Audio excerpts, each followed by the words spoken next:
Voilà, bonjour à tous et bonjour à toutes en ce mardi 16 septembre 2025. Voilà, je priais ce matin et dans mon esprit, j'ai ressenti cette parole qui est venue dans mon cœur de l'apôtre Jean qui se trouve dans 1 Jean au chapitre 2 et au verset 28 où il est dit « Et maintenant, petits enfants, demeurez en lui, afin que lorsqu'il paraîtra, nous ayons de l'assurance et qu'à son avènement, nous n'ayons pas la honte d'être éloignés de lui, c'est-à-dire d'être confus, d'être confondus ou d'être couverts de honte. Et maintenant, petits enfants, demeurez en lui. » Vous savez, la vie avec le Seigneur et la vie chrétienne, c'est avant tout une question, voyez-vous, de relation. C'est ce principe de la communion, de la koinonia, c'est ce principe, voyez-vous, de cette intimité que nous devons entretenir et avoir les uns et les autres d'avec le Maître, d'avec le Christ Jésus, d'avec le Seigneur. Et maintenant, petits enfants, demeurez en lui. Voilà, il nous faut cela. Il nous faut, voyez-vous, apprendre cela, à pouvoir demeurer dans sa parole. Et dans Jean 15, concernant le cep et les sarments, au verset 4, Jésus dira « Mais demeurez en moi, et je demeurerai en vous.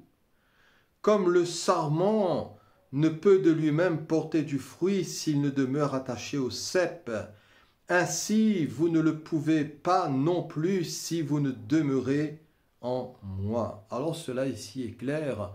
Pour pouvoir porter du fruit qui soit agréable à Dieu, pour pouvoir porter du fruit qui demeure dans l'éternité, pour pouvoir être agréable au Seigneur et avoir, voyez-vous, cette marche dans l'esprit et par l'esprit, puisque la Bible nous dit que ce qui est agréable à Dieu, c'est le caractère même et la nature même du Christ et de Dieu qui se déploie en nous dans tous les compartiments de notre être pour que nous puissions apprendre à marcher par la foi et par l'esprit dans l'amour, dans la joie, dans la paix, dans la patience, dans la bonté, dans la bénité, dans la fidélité, dans la douceur, dans la tempérance, dans la maîtrise de soi, dans le bon caractère. Et chers amis, c'est ce que le Seigneur recherche, c'est avant tout, c'est ce que nous sommes. Ce que le Seigneur recherche avant tout, c'est notre état spirituel. Ce que le Seigneur désire avant tout, c'est que nous puissions croître en lui, que nous puissions demeurer en lui, et que ses paroles puissent demeurer en nous, parce que sans lui, vous savez, nous ne pouvons rien faire. Et la vie chrétienne, cette marche chrétienne, avant tout, c'est une marche, et c'est la marche du disciple. Au travers, voyez-vous, de l'école du Maître, au travers de l'exemple même du Maître, au travers de ce modèle qu'il nous a laissé, au travers de sa marche sur cette terre, puisque la Bible nous dit « marcher comme lui-même, il a marché ». Donc nous devons apprendre, voyez-vous, à porter du fruit en lui, nous devons apprendre à persévérer en lui, et cela jusqu'à son avènement, jusqu'à ce qu'il revienne, puisque la Bible nous dit que son avènement est proche. Celui qui s'attache au Seigneur, nous dit la Bible, est un seul esprit avec lui. Celui qui se colle au Seigneur, celui qui est cimenté à lui, celui qui est fusionné à lui, ne forme qu'un seul esprit avec lui. Et il est bon de savoir, voyez-vous, que nous sommes et nous formons, voyez-vous, le temple du Saint-Esprit et que sa maison, c'est nous. Pourvu, nous dit la Bible, que nous retenions fermement jusqu'à la fin l'assurance dans laquelle nous nous glorifions, pourvu que nous puissions persévérer en lui, pourvu que nous ayons toujours cette juste relation de foi avec lui, parce que son retour est proche, parce que son avènement est proche, parce que sa parousie est proche, et nous devons, voyez-vous, nous tenir prêts, nous devons avoir nos reins saints, nous devons avoir nos lampes allumées, nous devons, voyez-vous, nous tenir en lui afin de nous fortifier en lui, parce qu'en lui est la force. Et vous savez, nous avons cette responsabilité. C'est vrai que tout est par grâce, c'est vrai que tout nous est donné par amour, c'est vrai que tout est bonté, que tout est miséricorde, et que c'est par la grâce que nous sommes sauvés, par le moyen de la foi. et que cela ne vient pas de nous, mais c'est le don de Dieu, et que ce n'est point par nos œuvres, afin que nul n'en tire gloire, ou que nul ne se glorifie, mais tout est par grâce. Mes chers amis, nous sommes responsables. Je suis responsable et vous êtes responsable de l'entretien et de notre entretien, de notre vie spirituelle avec le Seigneur.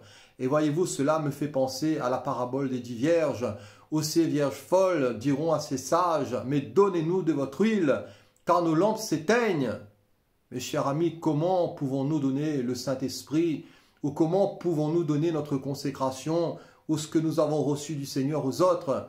Avant tout, voyez-vous, nous devons cultiver notre piété, notre marche, notre relation avec le Christ Jésus, et d'une manière, voyez-vous, la plus personnelle, d'une manière la plus intime.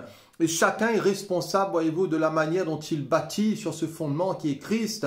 Chacun est responsable d'utiliser les matériaux, voyez-vous, que ce soit des matériaux charnels ou des matériaux spirituels dans l'œuvre du Seigneur. C'est pour cela que la Bible nous exhorte, voyez-vous, à marcher par l'Esprit, afin, voyez-vous, de pouvoir être agréable en toutes choses au Seigneur, afin que ce fruit ait des résultats qui puissent porter jusque dans la vie éternelle. Sans moi, dira le Maître, vous ne pouvez rien faire. Alors, si vous avez une maison qui est toute belle, ou si vous avez une belle voiture et que vous ne l'entretenez pas, alors qu'est-ce qui va se passer? C'est que tout cela va tomber en ruine, cher ami. Voilà, est-ce que c'est la faute de cette voiture, de cette maison qui est neuve? Non, c'est tout simplement la faute de la personne qui n'a pas su entretenir cela, qui n'a pas su, voyez-vous, faire valoir cela, qui n'a pas su, voyez-vous, prendre soin de toutes ces choses de valeur. Et il en est de même, voyez-vous, pour notre marche avec le Seigneur. Il en est de même avec notre vie spirituelle, puisque chacun d'entre nous devra rendre compte à Dieu pour lui-même. Alors, cette parabole des 10 vierges, c'est un récit, voyez-vous, qui est quand même terrible. Et cela se situe dans le contexte de l'avènement du Fils de l'homme, de Matthieu 24, puisque cette parabole se situe dans Matthieu 25, au chapitre 25 et au verset 1. Mais dans le contexte, voyez-vous, de la préparation de l'épouse et de l'enlèvement de l'épouse, corps de Christ, de ces vierges sages, il y a une exhortation à la vigilance au chapitre 24 de Matthieu, où il est dit, pour ce qui est du jour et de l'heure, personne ne le sait, de l'avènement du Seigneur, ni les anges des cieux, ni le Fils, mais le Père seul. Car ce qui arrivera du temps de Noé arrivera de même à l'avènement du Fils de l'homme. C'est pourquoi, petits enfants, demeurez en lui, afin que lorsqu'il paraîtra, nous ayons de l'assurance, et qu'à son avènement, nous ne soyons pas trouvés confus, ni éloignés de lui. Et ce qui arrivera du temps de Noé arrivera de même à l'avènement du Fils de l'homme. Car dans les jours qui précédèrent le déluge, les hommes mangeaient, buvaient, se mariaient, mariaient leurs enfants, jusqu'au jour où Noé entra dans l'arche, et ils ne se doutèrent de rien jusqu'à ce que le déluge vienne et les emporte tous. Et la Bible nous dit qu'il en sera de même à l'avènement du Fils de l'homme. Vous savez, très peu de gens se préparent réellement à l'avènement du Fils de l'homme. Très peu, voyez-vous, de gens se préparent, voyez-vous, au son de la trompette qui va bientôt retentir, où il nous faudra décamper, où il nous faudra, voyez-vous, partir et tout laisser. Et voyez-vous combien qui sont encore, voyez-vous, attachés, voyez-vous, à cette terre, qui sont là comme un frein, voyez-vous, comme des boulets dans notre marche, dans notre relation, dans notre foi avec le Seigneur. Parce que, voyez-vous, nous sommes un peu là, malheureusement pour beaucoup, un peu comme dans cette période, voyez-vous, qui précédait le déluge, où les hommes mangeaient, buvaient, où ils étaient occupés à leur activité, où ils étaient occupés, voyez-vous, à se marier, où jusqu'au jour où Noé entra dans l'arche et il ne se doutait de rien, il ne se doutait rien de ce que ce déluge allait venir et allait tous les emporter. Il en sera de même à l'avènement du Fils de l'homme. Chers amis, combien qui vont être emportés, combien malheureusement, voyez-vous, qui vont rater le coche, combien, voyez-vous, qui vont subir, voyez-vous, cette période terrible de jugement et de tribulation qui vient sur ce monde. Voilà, je le dis, il faut être aveugle pour ne pas le voir. Quand nous considérons les signes prophétiques, quand nous considérons les événements mondiaux, géopolitiques, voyez-vous, à la lumière de la parole de Dieu, nous n'avons jamais été aussi proches, voyez-vous, du retour du Maître. Nous n'avons jamais été aussi proches de l'avènement du Maître. C'est pour cela, dira l'apôtre Jean, et maintenant, petits enfants, demeurez en lui, afin que lorsqu'il paraîtra, nous ayons de l'assurance et qu'à son avènement, nous ne soyons pas trouvés confus ni éloignés de lui. Alors Seigneur, donne-nous et aide-nous à être aussi des serviteurs fidèles et prudents que son Maître a établi sur ces gens pour leur donner la nourriture au temps convenable. Seigneur, donne-nous de faire fructifier ce que tu nous as donné. Donne-nous d'être de bons serviteurs, d'être de fidèles serviteurs, d'être remplis du Saint-Esprit. Seigneur, de puiser nos forces en toi, de marcher dans une sanctification pratique, mais selon ce que l'Esprit va nous donner, selon ce que l'Esprit de Dieu va nous montrer, afin d'être ces serviteurs qui seront, là voyez-vous, trouvés dignes. Heureux ce serviteur que son maître à son arrivée trouvera faisant ainsi. Voilà dans quel état le maître va trouver, voyez-vous, tous ceux qui se réclament de lui, ou tous ceux qui disent se réclamer de lui. Parce que vous savez, il y a toute cette église visible, il y a tous les professants, il y a tous ceux, voyez-vous, qui disent appartenir à l'église. Mais il y a une différence, voyez-vous, entre l'église visible. Il y a une différence, voyez-vous, entre tous ceux qui peuvent s'adhérer à une chose ou à une autre, mais de l'épouse, de, voyez-vous, cette épouse, corps de Christ, qui vit dans l'intimité de son époux, qui vit dans la sainteté, qui vit dans le dépouillement, qui vit dans le renoncement, qui vit dans la justice du Seigneur, parce que non pas notre justice à nous, Seigneur, mais la tienne seule, qui marche, voyez-vous, dans la sanctification, dans l'édification, qui marche, voyez-vous, au son de la trompette, et qui se prépare, parce que le temps est proche. Mes frères et mes sœurs, chers amis, le temps est court, la trompette, voyez-vous, va bientôt sonner, et plaise au Seigneur que nous ayons de l'huile dans nos lampes, plaise au Seigneur que nous ayons de l'huile dans nos vases, plaise au Seigneur que nous ne soyons pas trouvés, voyez-vous, confus ou confondus loin de lui lors de son avènement, mais que nous puissions demeurer en lui. Et maintenant, petits enfants, demeurez en lui, afin que lorsqu'il paraîtra, nous ayons de l'assurance et qu'à son avènement, nous ne soyons pas trouvés confus ni éloignés de lui. Alors l'apôtre Jean, dans le chapitre 4, toujours dans sa première épître au verset 17, dira « Tel il est » pour terminer. « Tel il est, tel nous sommes aussi dans ce monde.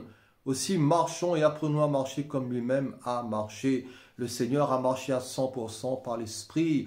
Le Seigneur n'a jamais péché, il n'a jamais bronché. Le Seigneur a toujours, voyez-vous, consulté son Père, il dépendait de lui. Il allait là où le Père voulait. Il accomplissait là ce que le Père avait résolu. Et dans la prière, voyez-vous, il cherchait déjà la face de son Père pour savoir quelle œuvre il devait faire, quelle œuvre, voyez-vous, il devait accomplir. Et il nous faut, voyez-vous, cet état d'esprit. Il nous faut cette dépendance, il nous faut cette recherche du Seigneur.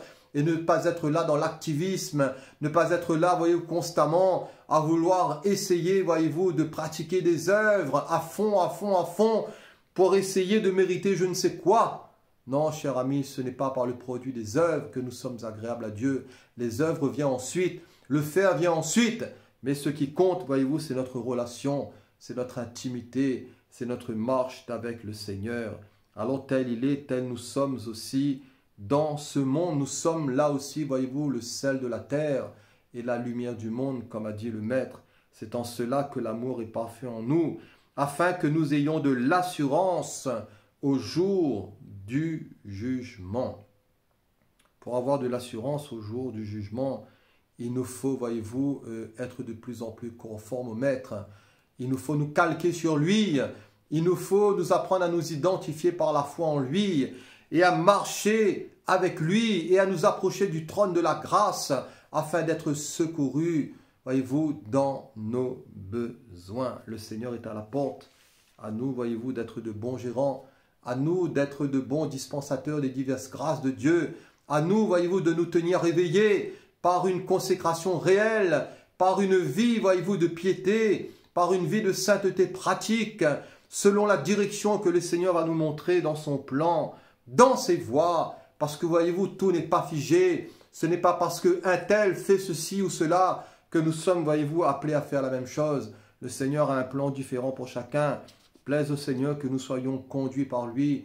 Plaise au Seigneur que nos cœurs soient remplis d'assurance lors de son avènement. Pour cela, voyez-vous, nous devons apprendre et nous devons vivre et demeurer par la foi en lui. Alors soyez bénis encore en ce jour. Maranatha, Seigneur, viens, aide-nous à nous tenir prêts. Donne-nous, Seigneur, d'avoir cette vigilance. Donne-nous d'avoir l'œil ouvert, Seigneur, d'avoir un cœur souple, un cœur réceptif, un cœur attentif à ta parole. Et viens, Seigneur, bénis ton peuple. Bénis, Seigneur, tous ceux qui t'invoquent, qui te prient en quelque lieu que ce soit. Et accorde-nous ta grâce et la grâce de rester avec toi. Reste avec nous, Seigneur, et donne-nous aussi de suivre et de mettre en pratique ta parole afin d'être heureux comme de bons et de fidèles serviteurs lorsque tu paraîtras, que nous ne soyons pas dans la honte, Seigneur. Que lorsque tu paraîtras, que la trompette sonnera, que nous ne soyons pas confondus, que nous ne soyons pas couverts de honte, que nous ne soyons pas trouvés nus, loin de la gloire de sa force, mais que nous soyons pleins d'assurance, que nous soyons remplis de son esprit, que nous soyons remplis de cet amour agapé, que nous puissions aimer les frères, que nous puissions aimer la communion fraternelle, que nous puissions persévérer dans l'enseignement des apôtres, dans la fraction du pain, et que nous puissions persévérer aussi dans les prières. Voilà, soyez bénis, chers amis, que le Seigneur vous bénisse et vous garde en ce jour, et cela jusqu'à son glorieux retour. Merci, Seigneur. Amen.